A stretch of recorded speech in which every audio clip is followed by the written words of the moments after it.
جم میں مختلف دوائیں کھانے کا حکم. ہم جب جم جاتے ہیں تو وہاں پروٹین یعنی ماس گینر یا ویٹ گینر یہ سب کچھ کھاتے ہیں. کیا ان کا کھانا جائز ہے یا نہیں؟ محمد امان انڈیا سے. دیکھیں کوئی بھی چیز جو کھانا ناجائز ہو نا دو وجہ سے، یا تو واضح طور پر صحت کو نقصان ہو رہا ہو، یا یہ کہ اس میں کوئی حرام جز شامل ہو،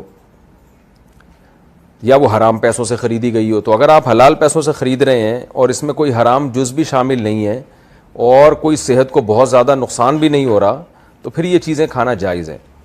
لیکن اگر اس میں کوئی حرام جز شامل ہے، جیسے باہر سے دوائیں آتی ہیں طاقت کی، ان میں بعض دفعہ حرام اجزاء شامل ہوتے ہیں. یہ کیپسول ایسے ہوتے ہیں، کیپسول کی جو کیپ ہے جو وہ حرام چیزوں سے بنا ہوا ہوتا ہے وہ کیپسول.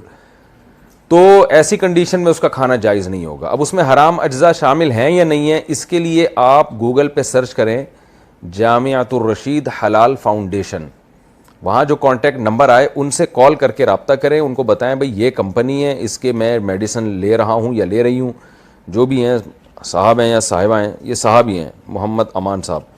تو آپ ان کو بتائیں یہ میڈیسن میں کھا رہا ہوں، تو اس کمپنی کے یہ میڈیسن فلاں کنٹری سے آتے ہیں، تو اس میں کوئی حرام اجزاء شامل تو نہیں ہے. تو جامعہ کا ایک پورا حلال فاؤنڈیشن کے نام سے ادارہ ہے، وہ آپ کو انشاءاللہ بتا دیں گے بھئی جائز ہے یا ناجائز ہے. لیکن اگر آپ کو پتہ ہے کہ بھئی یہ حرام کا مسئلہ نہیں ہے، مسئلہ یہ کہ یہ کیونکہ جم میں بہت سارے باڈی بلڈر کوئی ڈرگس وغیرہ چیز ٹائپ کی چیز لے رہے ہوتے ہیں جس سے باڈی میں ایک دم ماس چڑھتا ہے، وہ پھر کیا ہوتا ہے اس کے سائیڈ ایفیکٹ بہت زیادہ ہیں.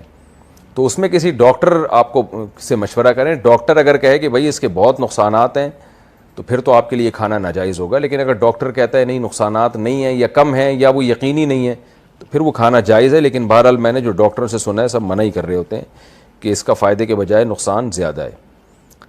مرکز دین و ایمان، مرکز دین و ایمان، مرکز دین و ایمان، مرکز دین و ایمان.